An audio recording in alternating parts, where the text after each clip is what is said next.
Hello guys, welcome back to my சேனலுக்குள்ளே போகிறதுக்கு முன்னாடி நம்மளோட சேனலை சப்ஸ்கிரைப் பண்ணாதவங்க பண்ணிவிடுங்க. வாங்க இன்றைக்கான கிளாஸ் என்னென்னு பார்க்கலாம். Padded loading stitch. இது பார்த்திங்கன்னா ஃப்ளாட் லோடிங் பார்த்தோம் இல்லையா, அதே சேம் தான். கொஞ்சம் எம்போஸ்டாக தெரியும். த்ரெட்டு வச்சு நம்ம ஆல்ரெடி போட்டிருக்கோம். இப்போ த்ரெட்லேயே வந்து சிங்கிள் கலர் த்ரெட்டு யூஸ் பண்ணலாம், டபுள் கலர் பண்ணலாம், ட்ரிபிள் கலர் பண்ணலாம். ஓகேங்களா. நம்ம வந்து பீடில் எப்படி ஃப்ளாட் லோடிங் பண்ணணும், த்ரெட்டில் எப்படி பண்ணணும்னு சொல்லிட்டோம். இப்போ வந்து பேடட் லோடிங். இதில் பார்த்தீங்கன்னா ஃபஸ்ட்டு என்ன பண்ணுங்கள், நீங்கள் வந்து பைப்பிங் த்ரெட்டு க்ளூ வச்சு ஃபிக்ஸ் பண்ணிவிடுங்க. ஓகேங்களா. ஏன்னா பிகினர்ஸாக இருக்கும்போது பைப்பிங் த்ரெட்டு டேரெக்டாக ஸ்டிச் பண்ண முடியாது. அதனால் க்ளூ வச்சு ஃபஸ்ட்டு வந்து ஃபிக்ஸ் பண்ணிவிடுங்க. ரெண்டாவது அது கொஞ்சம் நல்லா காய விட்டுட்டு அதுக்கப்புறம் அதுக்கு மேலேயே ஜிக்ஸாக் ஸ்டிச் வந்து போட்டுட்டு வாங்க. அந்த பைப்பிங் த்ரெட்டுக்கு மேலே மிஷின் த்ரெட்டு வச்சு ஜிக்ஸாக் போடுங்க. போட்டிங்கன்னா அது நல்லா ஃபிக்ஸ் ஆகிடும். அதுக்கப்புறமா வந்து நீங்கள் அதுக்கு மேலே வந்து லோடிங் ஸ்டிச்சை வந்து போட்டுட்டு வரணும். நம்ம ஃப்ளாட் லோடிங் எப்படி போட்டோமோ அதே மாதிரி தான். லாங்கு ஷார்ட்டு இந்த மாதிரி வந்து மாற்றி மாற்றி ஸ்டிச்சஸ் வரும். எப்படி போடணும்னா இந்த மாதிரி ஸ்லாண்டிங்காக தான் போட்டுட்டு வரணும். அப்போ தான் வந்து உங்களுக்கு ஒர்க்கை வந்து அதாவது இந்த மாதிரி கிராஸாக இருக்கணும். அப்போ தான் வந்து உங்களுக்கு ஒர்க்கு. இதுலேயே வந்து நம்ம டபுள் கலர் வச்சும் பண்ணலாம். இப்போ பாருங்கள், நான் க்ரீன் கலரில் மேலே கொடுத்துருக்கேன்னா அதுக்கு கீழே பார்த்தீங்கன்னா இன்னொரு கலர் கொடுத்துருக்கேன், எல்லோ கலர். இப்போ இந்த மாதிரி நம்ம வந்து நெக் பார்டரில் வந்து இந்த மாதிரி ஒர்க் பண்ணுறோம் அப்படின்னா ஃபஸ்ட்டு வந்து ஒவ்வொரு இன்ச்சுக்கு மார்க் பண்ணிவிட்டு க்ரீன் எல்லோ அப்படி மாற்றி கூட கொடுக்கலாம். உங்களுக்கு நல்லாயிருக்கும் பார்க்க. இப்போ நான் அந்த மாதிரி தான் கொடுத்துருக்கேன். இப்போ பாருங்கள், ஃபஸ்ட்டு வந்து நான் க்ளூ அப்ளை பண்ணிக்கிறேன். க்ளூ அப்ளை பண்ணிவிட்டு அதுக்கு மேலே வந்து இந்த பைப்பிங் த்ரெட் இருக்குது இல்லையா, பைப்பிங் த்ரெட்டு நீங்கள் கடையில் கேட்டால் கிடைக்கும். நீங்கள் இந்த டைலரிங் ஷாப்பில் வாங்கினீங்கன்னா கிடைக்கும். அந்த மாதிரி ஷாப்பில் போயிட்டு இந்த மாதிரி பைப்பிங் த்ரெட்டு கேட்டால் கொடுப்பாங்க. அதாவது டைலரிங் ஷாப்னால் டைலர் ஷாப் போயிடாதீங்க. இந்த டைலரிங் மெட்டீரியல்லாம் கிடைக்கும் இல்லையா, அந்த ஷாப்பில் வந்து கேட்டிங்கன்னா கிடைக்கும். இந்த மாதிரி வாங்கி வச்சுக்கிட்டிங்கன்னா இந்த மாதிரி லோடிங்க்கெலாம் யூஸ் ஆகும். இப்போ பாருங்கள், இது கொஞ்சம் ட்ரை ஆகிடுச்சு. இதுக்கு மேலே வந்து நான் ஜிக்ஸாக் ஸ்டிச் வந்து கொடுக்குறேன். இப்போ ஜிக்ஸாக் கொடுக்கும்போது என்ன ஆகும்னா உங்களுக்கு இந்த த்ரெட்டு வந்து நல்லா ஃபிக்ஸ் ஆகிடும், டைட்டாக ஆகிடும், எங்கேயும் பிரிஞ்சு வராது. இப்போ பாருங்கள், எப்பவும் போல் ஆப்போசிட்டில் ஒரு ரிவர்ஸில் ஒரு ஸ்டிச் போட்டு ஸ்டார்ட் பண்ணுறேன். இப்போ வந்து இந்த சைடும் த்ரெட்டுக்கு இந்த சைடும் அந்த சைடும் மாற்றி மாற்றி ஸ்டிச்சஸ் போடுறேன். நம்ம ஆல்ரெடி வந்து ஜிக்ஸாக் ஸ்டிச்சு எப்படி போடணும் அப்படிங்கிற வீடியோ போட்டிருக்கேன். நீங்கள் பார்க்காதவங்க போய் பாருங்கள். இந்த மாதிரி மாற்றி மாற்றி கீழேயும் மேலேயும் வந்து நம்ம ஜிக்ஸாக் ஸ்டிச்சை வந்து கொடுத்துட்டு வந்து கம்ப்ளீட் பண்ணணும். இது முடிஞ்சதுக்கப்புறம் தான் நம்ம வந்து லோடிங்கே ஸ்டார்ட் பண்ணணும். எப்போவுமே இல்லை உங்களுக்கு ஓரளவுக்கு நீங்கள் நல்ல எக்ஸ்பீரியன்ஸ் ஆகிட்டீங்க அப்படின்னா டைரெக்டாகவே வந்து ஸ்டிச்சஸ் போட்டே வந்து நம்ம க்ளூ அப்ளை பண்ணாமல் ஸ்டிச் போட்டே வந்து கம்ப்ளீட் பண்ணலாம். ரொம்ப எக்ஸ்பீரியன்ஸ் ஆனவங்க மட்டும்தான் அந்த மாதிரி போட முடியும். பிகினர்ஸாக இருந்தால் நீங்கள் கம்பல்சரி வந்து க்ளூ அப்ளை பண்ணிவிட்டு அதுக்கப்புறமா வந்து இந்த மாதிரி ஸ்டிச்சஸ் வந்து போட ஸ்டார்ட் பண்ணுங்கள். அப்போ தான் வந்து உங்களுக்கு ஈஸியாக இருக்கும். த்ரெட்டும் வந்து பிரிஞ்சு வராது. இப்போ இந்த எண்டில் பாருங்கள், நான் அந்த த்ரெட்டு லைட்டாக பிரிஞ்சிருக்கு இல்லையா, அந்த பைப்பிங் த்ரெட்டு அது வந்து நம்ம ஃபில் பண்ணும்போது கொஞ்சம் வெளியே தெரியும். அதனால் நான் என்ன பண்ணுறேன், அந்த இடத்துல கொஞ்சம் எக்ஸ்ட்ரா ஸ்டிச்சஸ் போட்டு அதையும் கவர் பண்ணி இப்போ வந்து நான் எண்ணாட் போட்டுடுறேன்.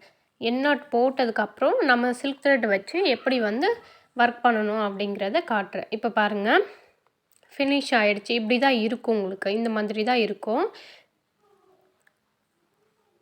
ஓகே, இப்போ வந்து நான் க்ரீன் கலரில் த்ரெட் எடுத்திருக்கேன். த்ரெட் எடுத்து இப்போ பாருங்கள் மேலே ஒரு ஸ்டிச் பண்ணுறேன். ஓகேங்களா. ஸ்டிச் போட்டுட்டு பக்கத்துலேயே ஒரு ஸ்டிச் அகெயின் குட்டியாக போட்டிங்கன்னா இது லாக் ஆகிடும் இந்த இடத்துல.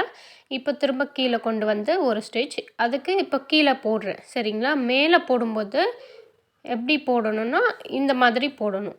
ஓகேங்களா. இந்த கிராஸ் வர வரலையும் அந்த மாதிரி போடுங்க. அதுக்கப்புறம் வந்து பாருங்கள், இப்போது இந்த இடத்துல வந்து கீழே கொண்டு போகணும் ஸ்டிச்சஸ். இப்போ மேலே போகும்போது போட்டிங்களா, இப்போ அதுக்கு மேலே சரிங்களா. இப்போ கீழே வரும்போது இப்படி சைடில் வந்து கொண்டு போகணும். ஸ்டிச்சஸ் எப்படி இந்த மாதிரி கொண்டு போகணும். இப்போ மேலே போடும்போது அந்த ஸ்டிச்சுக்கு மேலேயே ஒரு செயின் போடணும். அப்போ தான் வந்து உங்களுக்கு இந்த கிராஸான ஷேப் கிடைக்கும். ஆல்ரெடி நான் ஃப்ளாட் லோடிங்கில் சொல்லியிருந்தேன்.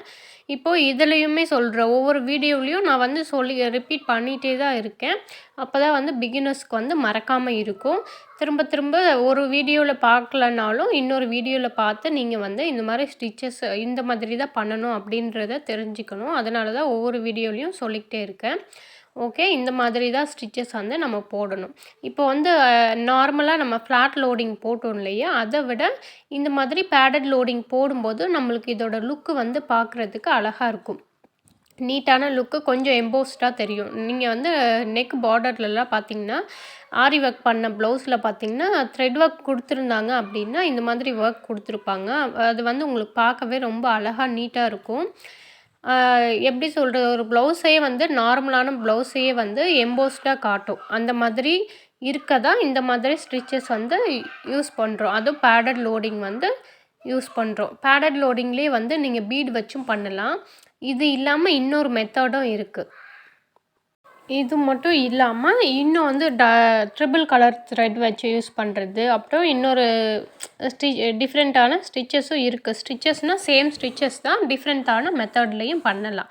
நம்ம இந்த மாதிரி நிறைய வந்து மெத்தட் யூஸ் பண்ணி பைப்பிங், அதாவது த்ரெட் ஒர்க் பண்ணும்போது நெக் பார்டரில் நல்லா பார்க்க நீட்டாக இருக்கும். இந்த மாதிரி த்ரெட் ஒர்க் வந்து நீங்கள் நெக் பார்டரில் மட்டும் கொடுக்கணும் அப்படிங்க இல்லை.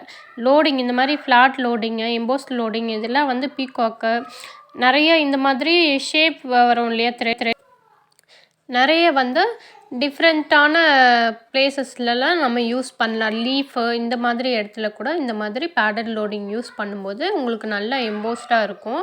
ஜஸ்ட்டு ஒரு பீட் ஒர்க் சுற்றியும் கொடுத்துட்டு நம்ம அதுக்கு உள்ளே வந்து இந்த மாதிரி பேடட் லோடிங் பண்ணோம்னா நல்லா எம்போஸ்டாக கிராண்டாக காட்டும். அதனால தான் இந்த பேடட் லோடிங் யூஸ் பண்ணுறோம்.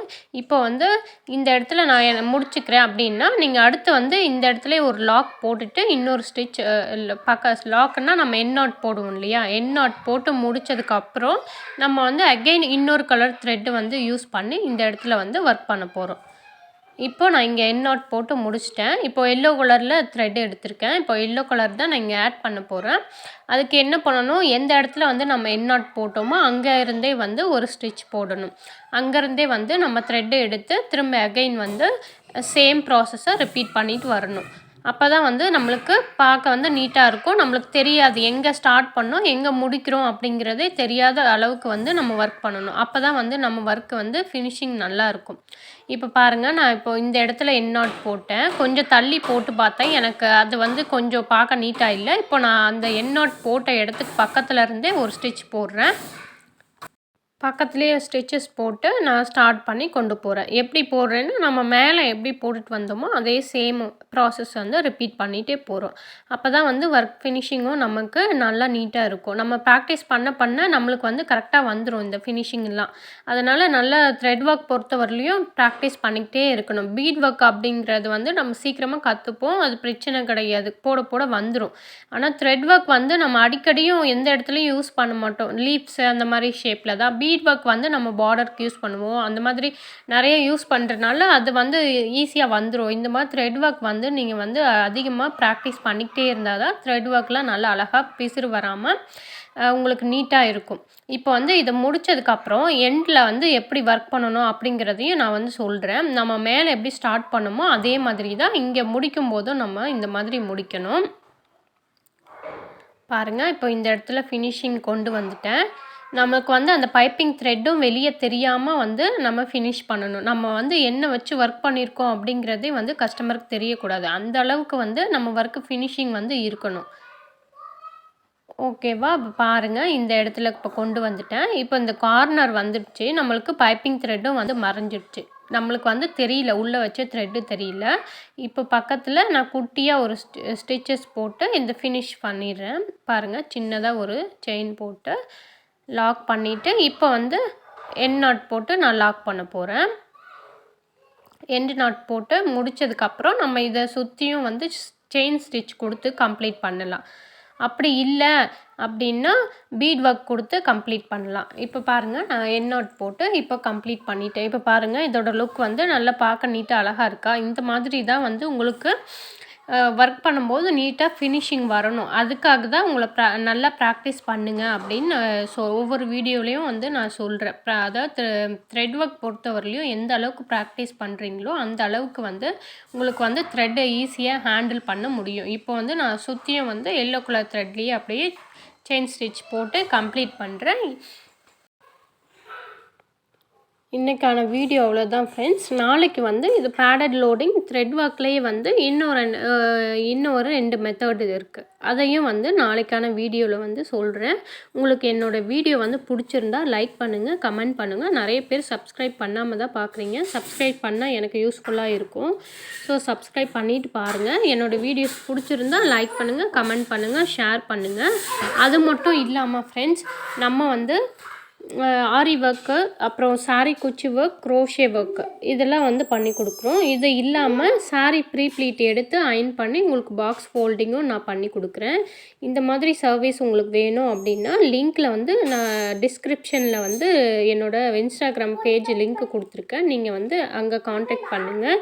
உங்களுக்கு வேறு எதுவும் டீட்டெயில் வேணும்னாலும் நீங்கள் கேட்கலாம். இல்லை என்னோடய வீடியோஸ் பற்றி எதுவும் டவுட் இருந்தாலும் கேட்கலாம். நான் வந்து உங்களுக்கு எக்ஸ்பிளைன் பண்ணுறேன் ஃப்ரெண்ட்ஸ். ஓகே, இப்போ பாருங்கள். இந்த எட்ஜில் வந்து நான் என்ன பண்ணுறேன்னா ஆப்போசிட்டில் ஒரு ஸ்டிச் போட்டு தான் கொண்டு போகிறேன். அப்போ அந்த ஷார்ப்னஸ் வந்து நம்மளுக்கு நல்லா நீட்டாக அழகாக கிடைக்கும்.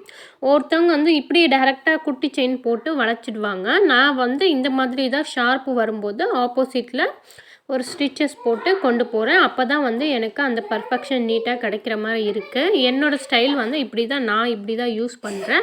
இல்லை நீங்கள் வேறு மாதிரி உங்களுக்கு எந்த இதில் ஈஸியாக இருக்கோ அதை வந்து யூஸ் பண்ணுங்கள். எந்த மாதிரி உங்களால் போட முடியுமோ பாருங்கள். இப்போ இங்கே ஒரு குட்டி செயின் போட்டுட்டு நான் என்ன பண்ணுறேன்னா மேலே ஒரு செயின் போட்டு அதை ரிவர்ஸில் கீழே கொண்டு போகிறேன் பாருங்கள். இப்போ ரிவர்ஸில் இழுத்து கொண்டு போகும்போது அந்த கார்னர் வந்து நம்மளுக்கு நீட்டாக இருக்கும். இங்கே கொண்டு போயிட்டு இப்போ வந்து இந்த இடத்துல வந்து நம்ம என் நாட் போட்டு எங்கே ஸ்டார்ட் பண்ணமோ அங்கேயே வந்துட்டோம். என் நாட் போட்டு க்ளோஸ் பண்ணிட்டோம்னா நமக்கு வந்து ஃபினிஷ் ஆகிடும். இப்போது ஃபினிஷிங் வந்து நமக்கு இப்படி தான் இருக்கும். ஃப்ரெண்ட்ஸ். ஓகே ஃப்ரெண்ட்ஸ், என்னோடய வீடியோ பார்க்குற எல்லாருக்கும் தேங்க்யூ. நெக்ஸ்ட்டு வீடியோவில் எப்படி வந்து நம்ம எந்த மாதிரி ஸ்டிச்சஸ் வந்து அடுத்தடுத்து போடலான்னு சொல்லுங்கள். பாய், நாளைக்கு பார்க்கலாம்.